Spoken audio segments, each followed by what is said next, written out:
ब्रह्ममुरारिसुरार्चितलिङ्गं निर्मलभासितशोभितलिङ्गम्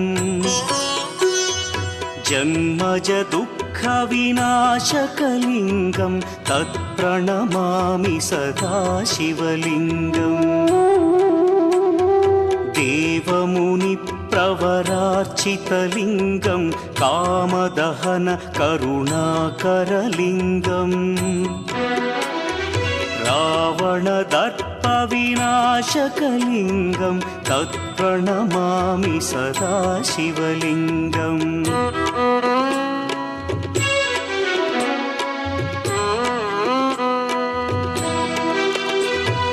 सर्वसुगन्धसुलेपितलिङ्गं बुद्धिविवर्धनकारणलिङ्गं सिद्धसुरासुरवन्द्यलिङ्गम्